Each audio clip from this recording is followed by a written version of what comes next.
Hello everyone! I'm here to elaborate and maybe coerce you into trying out Launcher full-time or part-time. This video was made to give my Alliance members at Legacy a little more understanding and love for Launcher. There are many reasons why I love Launcher, and I'm here to just give you a little bit more exposure to Launcher, as it appears that it is carrying quite the stigma from the past iteration within PSO2. I find Launcher in NGS to be an extremely versatile and mobile weapon that packs a delightful kit. It has wonderful weapon action and a devastatingly powerful laser beam. As for full disclosure, I am absolutely not a ranger main, but I do adore the style that Launcher provides. From auto-aiming to wonderful PP regeneration, I quite enjoy Launcher. Without further ado, let's dive into Launcher and dig deeper into what Launcher actually does. First up, we have the Launcher's normal attack. This basic attack isn't actually all that great, and I honestly think it's probably the weakest part of Launcher. If you only attack normally, that is. If you choose to step attack, you can shoot an instantaneous laser beam at the target. This deals less damage than a normal attack, but it will hit without delay. This can also deal increased damage to match a normal attack's damage if you counter with step attack, and then maybe some more. Demerits include only recovering 10 PP per hit, half of the 20 PP a normal attack will do. The hitbox is also relatively small, so it is very prone to missing targets at times. However, if you choose to dash attack, Launcher will allow you to strafe and attack across the battlefield in style. Compared to step attack, dash attack does not deal reduced damage and will heal 20 PP per enemy hit. These shots will pierce the targets you've hit, so if you shoot 4 mobs in a row, you'll gain 80 PP back. Compared to step attack, the hitbox on dash attack is extremely large. You can graze an enemy and it will still hit. I believe dash attack is the most reliable attack out of the 4 variations of normal attack. By dash attacking with a Launcher, you'll be able to dodge most things because of the extreme movement capabilities it has by sliding around with style.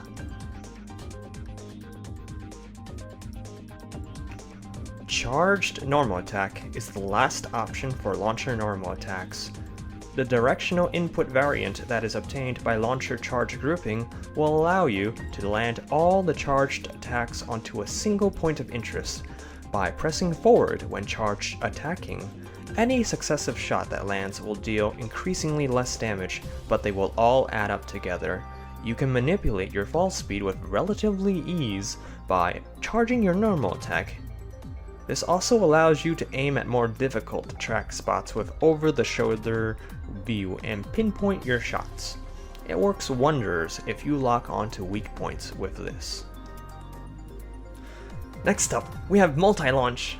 I love this photon art, it's absolutely amazing. Multi-launch allows you to aimbot onto anything you lock onto.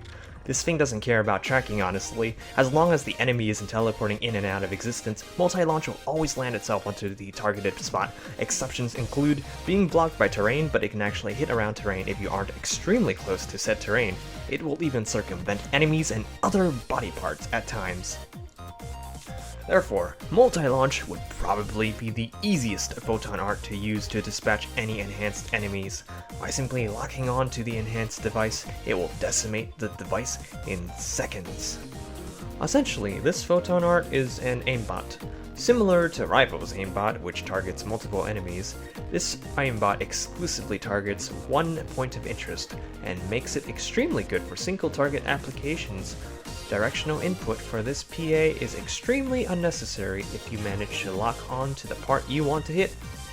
You can also use this PA for mobbing because it hits anything regardless if you don't even lock onto anything at all. This PA makes Launcher amazing, even though the values don't quite seem all that appealing on paper. Trust me on this one, if you use it, you'll never want to let go of Launcher. I love it because of it. An added bonus feature is that whenever you multi-launch, you will not lose any altitude while you use the skill in the air. You can effectively rain down upon enemies in the sky, or dodge pesky interruptions that way as well. The start of the skill before launching the shots is super armored, but the 8 shots you launch are not. You can dodge or cancel out for the first 7 shots, but you may not cancel the 8th and final shot, which is also the strongest. As for the next one, this is the iconic masterpiece of launcher, Fear Eraser. It's actually rather clunky to use. The limitations set on by this photon art is so that you will deal a massive amount of damage uninterrupted, since you gain super armor for the entire duration the laser is blasting away, but the turning speed from left to right is extremely sluggish and slow. However, moving the laser up and down is a non-factor because it's extremely fast when you try to move it in OTS mode. After 7 ticks, or 3 seconds of damage, you'll be able to fire off an enhanced shot whenever you feel like ending the photon art.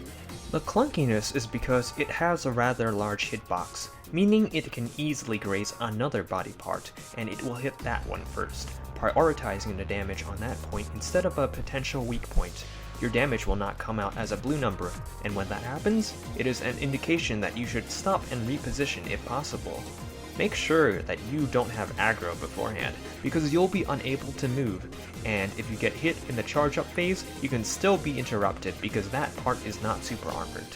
If everything is right and you're set in motion, then get ready to start blasting for maximum DPS.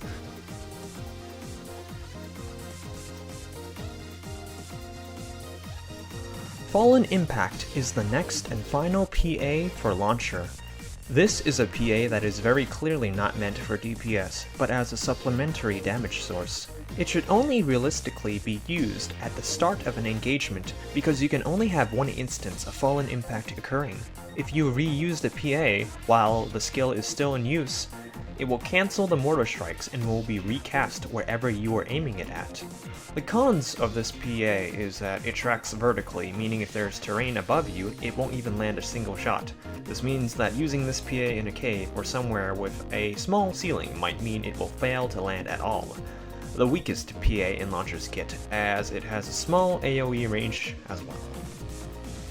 However, this all changes when you decide to multi-weapon Launcher.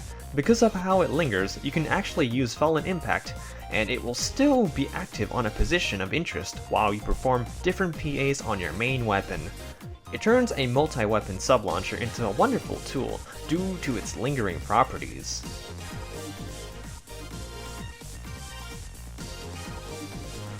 And as we talk about multi-weapons, I must present to you the bread and butter of Launcher that sticks it all together. The Launcher weapon action, Sticky Bomb. As a weapon action, Sticky Bomb can be used by any class without restrictions. As long as you multi-weapon a launcher, you'll have access to Sticky Bomb even if you're not subbing a ranger. Now, onto what Sticky Bomb does. Sticky Bomb restores a maximum of 100 PP. To trigger Sticky Bomb, you must first use the weapon action, of course. The cooldown will activate on use, but the bomb will not be planted until the animation is finished.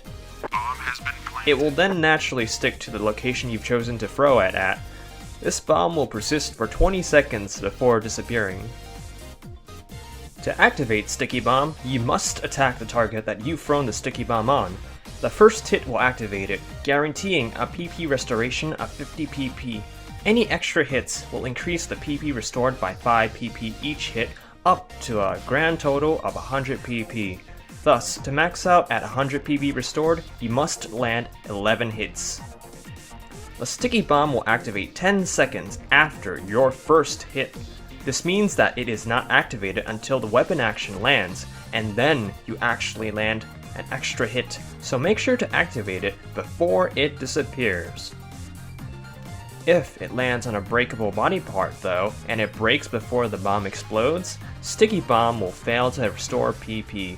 Similarly, if the enemy dies, no PP will be restored.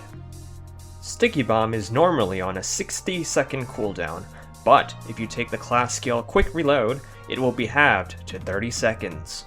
What Sticky Bomb allows you to do is to have a wonderful PP battery every 30 or 60 seconds. Because of how it works, it will never interrupt your combos and will give you a solid boost in combat uptime, as well as a free tick of damage. This is extremely well integrated into a launcher's kit, as it allows for some insane uptime on launcher's PAs, especially Fear Eraser. With Sticky Bomb up, while you're Fear Erasing, you can have Fear Eraser running for over 20 seconds. With Multi-Weapon Launcher, you have access to Launcher's arsenal of normal attacks except charge grouping, and you have also the access to its weapon action, even if you're not a sub-ranger class. So, under the Multi-Weapon, you can activate Sticky Bomb by attacking the target, but it will only count the initial hit. The extra PP bit is only activated by launcher attacks, so you will only restore 50 PP without the launcher attacks. Also, without Ranger Sub, Sticky Bomb will be put on a 60-second cooldown. You can choose to dash attack a few times with launcher as a gap closer to gain a bit more PP along the way that ways. By doing so, you're gaining 20 PP per hit as well as proccing 5 extra PP per normal hit. If you're Ranger Sub, however, you can easily maximize on Sticky Bomb's utility by using Fallen Impact right after Sticky Bomb, then engaging the enemy. This basically guarantees 90 PP per Sticky Bomb proc, and you can have access to Sticky Bomb's PP restoration every 30 seconds. Very good for uptime on your main class for bossing or high HP single targets. You can also dispatch of enhanced enemies with ease by using multi-launch and switching back to your main weapon right after. An added bonus of being Ranger Sub to utilize Launcher is the access to Bad Condition Ward and Reduction, both which seem really bad on paper, but with the current edition of the Gian Armor set, it allows you to use at least one Gian Armor without much penalties at all. Well, that about wraps up my little expose on Launcher. While it may not be the most optimal weapon, and perhaps even Ranger being not an exceptional subclass, I think it holds up as a wonderful main and sub weapon. Plus, having a pocket laser beam at your disposal never hurt anybody, right? Well, I hope you enjoyed this video. I'd like my Alliance members at Legacy to give Launcher a try, and hopefully they'll enjoy it as much as I do. If I managed to convince you, at least, to touch it even once, then I've already accomplished my goal. Thank you for watching, and have a wonderful time in NGS.